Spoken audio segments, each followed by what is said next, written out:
I'm Nicola Cantore, and I work at the Department of Policy Research and Statistics of UNIDO, United Nations Industrial Development Organization. This presentation is about energy taxation for inclusive and sustainable industrial development, some empirical evidence for manufacturing firms. The presentation summarizes findings of 3 papers jointly developed by UNIDO World Bank about the relationship between energy prices and competitiveness of manufacturing firms. The starting point of our discussion is that industrial firms often need to consume fossil fuel source of energy for their industrial production process. The consumption of fossil fuel source of energy generates emissions, and this is particularly relevant as the current debate concerning climate change. Market price does not reflect these negative externalities, and firms have not the right incentives to reduce the consumption of carbon source of energy by improving energy efficiency or by transitioning towards green sources of energy. For this reason, environmental policies, in particular market-based price instruments, are needed in order to correct this market failure. A well-known argument in the environmental and energy economics literature, the Porter hypothesis, argues that more stringent environmental policies, including market-based price instruments, have a net positive effects on the competitiveness of firms in terms of more innovations and more efficiency. However, other papers in the relevant literature have pointed out that these positive effects in terms of innovation and efficiency are outweighed by the costs deriving from the implementation of the environmental policies. A widespread perception among practitioners and policymakers is that a high price of fuel affects the competitiveness of manufacturing firms. The idea behind this argument is that a high price of fuel increases expenditure for energy, increases production costs, and decreases profits for firms. The implication of this argument is that the price of energy needs to be low to preserve firms' competitiveness. This is why many countries around the world are still implementing fossil fuel subsidies. The idea is through fossil fuel subsidy to keep the price of fuel low in order to decrease production costs and encourage competitiveness of firms. And the idea is to keep low, affordable for many households, some energy products. On the basis of estimates of the International Energy Agency, in fossil fuel subsidies in 2020 amount to $182 billion. According to the European Commission fact sheet, for households, tax represents on average 40% of electricity price and 25% of gas price. In 2017, industry, for competitiveness reasons, is usually taxed less than households. The average industrial consumer pays 13% of gas price in taxes, and large consumers only 6%, and between 34 and 38% in taxes on electricity. The underlying idea of the statement contained in the European Commission fact sheet is that it's important to keep energy prices low in order to improve the competitiveness of firms and to reduce their production cost. New UNIDO World Bank research is analyzing the micro aspects of the relationship between energy price and competitiveness. This new research, which is expressed in 3 new papers, is based on common characteristics. First, it's based on microdata to capture the firm's perspective. This new research focuses on manufacturing firms in developing countries. It analyzes the link between energy and in particular fuel price and competitiveness of firms, and explore the causal transmission between the price of energy, in particular the fuel price, and competitiveness indicators of firms. The first paper is Energy Prices and Firms' Performance from Cali, Cantore, Mazzanti, Marin, and Nicolli. It is a study analyzing the World Bank Enterprise Survey, in particular Brazil, Czech Republic, Croatia, Hungary, Kazakhstan, Mexico, Poland, Romania, Russia, Slovakia, and Turkey. It considers different firms in different points in time, so it's one of the few studies in this field of research considering panel dataset for firms. The econometric specification considers as dependent variable different measures of economic performance of firms, whereas the explanatory variables are energy price. The energy is considered as a whole without considering different sources of energy, and energy intensity. Energy intensity is average firm level energy intensity measured as the ratio between energy expenditures and sales. The model is reached by including other variables such as the country-specific linear trends or the firm fixed effects in order to reduce potential bias from the specification and endogeneity. Estimates are done by using the instrumental variable fixed effect estimator in order to improve the robustness of the estimates. The measures of economic performance of firms that are used in analysis are sales divided employment, value added divided employment, representing measures of economic performance of firms, return on sales, and export share. The main finding of this paper is that higher energy prices improve or at least do not harm firms' performance on average and are costly only for high energy intensity firms. We have seen at the beginning of this presentation that a widespread perception among practitioners and policymakers is that higher energy prices affect the competitiveness and performance of firms. In this paper, we find that higher energy prices improve or at least do not harm firms' performance, except very highly energy intensive firms.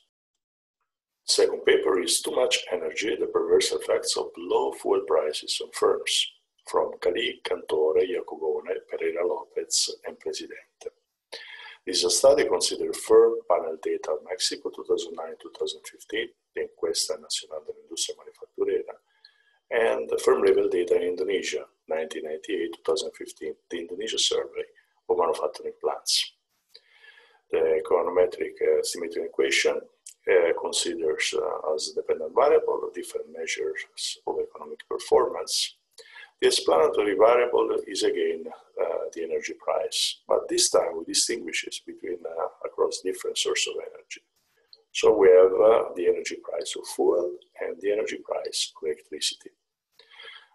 The model is also reached with other variables such as sectorial dummies or regional dummies in order to reduce the potential bias from endogeneity and misspecification.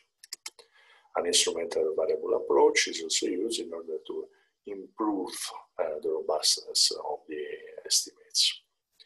The measures of economic performance that are used as dependent variables are total factor productivity, value added divided employment, profitability, and value added divided energy consumption, representing the energy efficiency of firms. The main finding of this paper is that both fuel and electricity price hikes improve the energy efficiency of firms. This is a finding which is quite reasonable. If there is an increase in the price of fuel or an increase in the price of electricity, firms react by increasing energy efficiency and by reducing the consumption of electricity and the consumption of fuel. The most interesting finding of the paper is that the fuel price and the electricity price have a different impact on the other measures of economic performance. In particular, in both countries, Mexico and Indonesia, fuel price hikes improve the other performance indicators, whereas electricity price increases have a negative in the case of Mexico or zero in the case of Indonesia impact on economic indicators such as profitability, value added divided employment, and total factor productivity. What is the rationale behind this result? Well, if there is an increase in the price of fuel, it's reasonable to think that an increase of the price of fuel increases manufacturing firms' expenditure for fuel, increases manufacturing firms' production costs. An increase of manufacturing firms' production costs induces firms to react by reducing the consumption of fuel and by improving energy efficiency. But an interesting finding of this paper is that an increase in the price of fuel also encourages firms to replace obsolete fossil fuel-based capital equipment with more modern and productive electricity-based capital equipment. When there is an increase in the price of electricity, an increase of the price of electricity generates a higher expenditure for electricity, higher production cost. With higher production costs, firms react by reducing the consumption of electricity and by increasing efficiency in energy efficiency, electricity efficiency. However, we also find that this time, when there is an increase of the price of electricity, there are fewer possibilities for firms to replace electricity-based capital equipment. Whereas there are more margins of modernization, production, upgrading when there is an increase in the price of fuel. When there is an increase of price of fuel, there is more opportunity for firms to replace fossil fuel, more less modern capital equipment with more modern electricity-based equipment. A third paper is Switching It Up, Depth Price Reforms in Oman by Aman, Cantore, Khalid, Todorov, and Cheng. This is a study using firm panel data on Oman 2012-2017 for 3,600 firms. The econometric specification is based on a dependent variable representing different measures of economic performance of firms. Its primary variables are the energy prices expressed in terms of price of fuel and price of electricity. Again, it's using this paper a fixed effect method variable approach in order to improve the robustness of the estimates. It's also used a common correlative effects estimator in order to reduce potential bias from endogeneity and misspecification. The main finding of this paper is that fuel price has a positive impact on performance indicators. The electricity price has not a significant impact. What is the rationale of this finding? Well, we find that when there is an increase in the price of fuel, it's reasonable to think that high fuel prices increase firms' expenditure for fuel, and high fuel prices increase production costs for manufacturing firms. Manufacturing firms react to higher production costs by increasing efficiency in the use of fuel, by reducing the consumption of fuel. However, the interesting original finding of this paper is that we find that a higher price of fuel triggers firms to adopt, to purchase ICT products, computer automation products.